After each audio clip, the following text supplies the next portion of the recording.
Hey everybody, welcome back to the homestead. Joe behind the camera.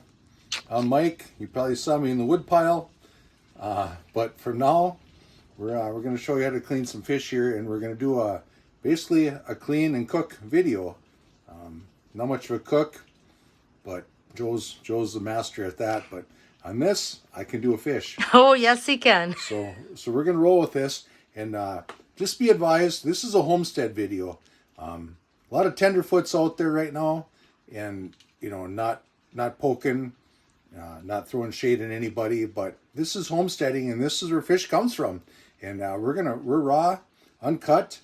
90% of the time we're unedited with what Joe and I are gonna do, and this is part of the program. So just be advised, this is for educational purposes only. And I grew up being a taxidermist. Actually, I'm still not growing up. I'm still working on that. But anyhows, this is how we roll, and I'm good with the knife, and not too bad with the salt and pepper. So let's get started on this, educational only. We're going to cook some bluegills after we clean them. And if you're with us this far, I'm sure you're going to hang out for a while. So, like I said, I don't understand all the monkey business day and age of, if you get your fish sandwich at a fast food place, or you buy some name brand stuff at a big box store, grocery store, and this is just how we roll. I mean, I've done this a lot of times, and I'm very good at it. And I'm just trying to share and help folks out that want to get into this stuff. And please share, like, and please comment one way or the other. I'd like to hear your comments on this. So if we ever get to the old homestead end of times thing that everybody's propaganda about, you know what? I'm sure you'd be the first one to come to me to go, hey, will you help me clean this fish? But that's just, we're real people, living in northern Minnesota. I'm French Canadian. My grandfather, he grew up in the fur trade. Then he went to work in the rail car industry here as it grew, out of Proctor, off Lake Superior. And my dad was a welder in the mines. And I mean, he showed me a lot of stuff about the woods and the wilderness, and this is just what we do. So this is sometimes this is how we eat.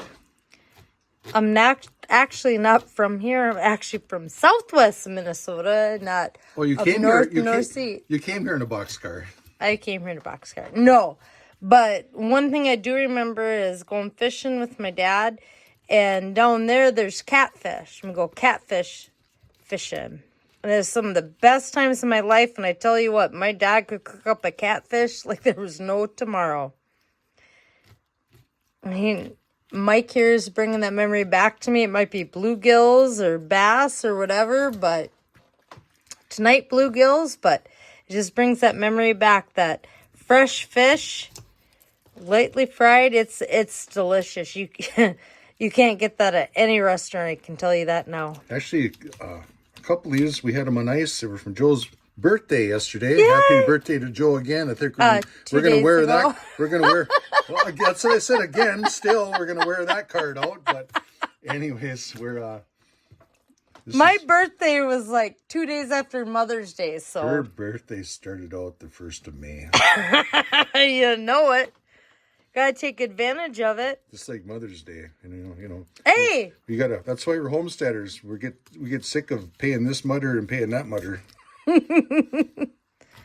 It's having a lot of fun. But anyhow, like I said, this is back to the educational purposes part of this video. I'm just going to show you how to do this.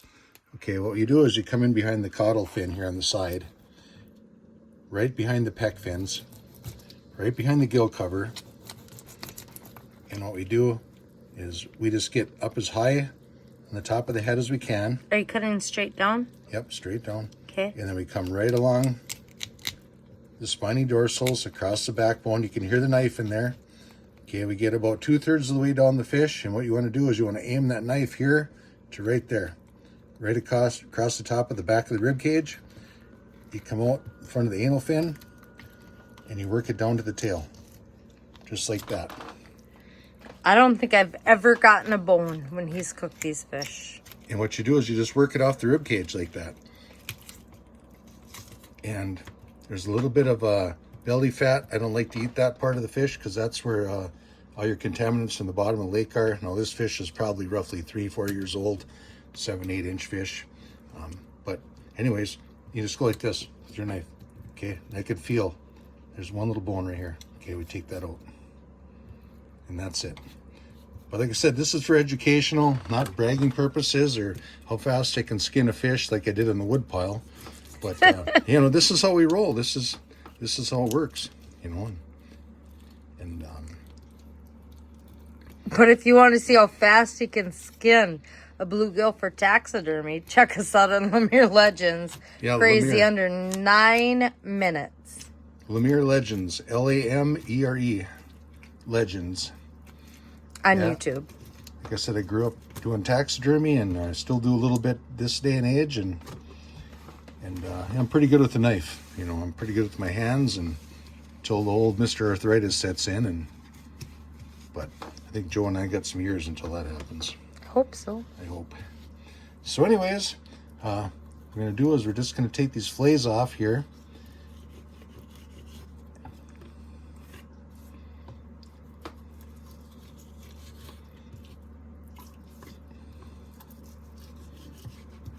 Been a while since we had a meal of fresh fish. This is going to be awesome. Yeah, it is. Going through a pretty big thunderstorm right now. Needed. Northern Minnesota, extremely dry. Lots of red flag warnings. It has been downpouring off and on for, what, a couple hours now? Yeah, and our hats off. We got friends up in that neck of the woods up up the North Shore and Babbitt by Wabick. Up at more to the east, northeast of us. White Lakes. Yeah, they're fighting fires, and some of those folks are wrestling to keep their cabins, and that's why Joe is watching the weather today, and she's going to post a video on that. Yep. It never turned real severe, but you know, and we here. We had some drought, and we had high winds for the last couple weeks. And boy, it went from like 90 to like 50 in minutes. And that's when that can happen. We needed the rain, so. We did. And I'm glad we got the rain. And I hope all our fellow friends and all the people out there, they got the rain too. Yep. And this is a new channel. I've been doing some YouTube stuff for quite a while. Dabbling. Dibbling. Dibbling. That's what happens when you throw the fish in the grease. When you get old. Yeah. When you throw the fish in the grease and you got to jump back so you don't get splattered, you're dibbling. But anyways, it's going to be interesting to see how many people stick with us on this video, opening it up with, you know, not a hook or keep people interested or whatever you want to put the gurus on YouTube right now. This is how we roll, and I want to see how long people stick with us, and we appreciate all the other homesteaders out there. We want to share information and build this community. You know, we want to be a part of the community. There's a lot of people that have been doing this, you know, YouTube stuff longer than us, but you know what? There ain't many out there that have been doing some of the stuff I've been doing longer than I have. So we want to share the knowledge. Because I am 125 years old. And I've got 2 gray hairs. Really? You'll have to edit that. I'm not editing it. I didn't clear my ears. I mean, clear my ears? Clean my ears.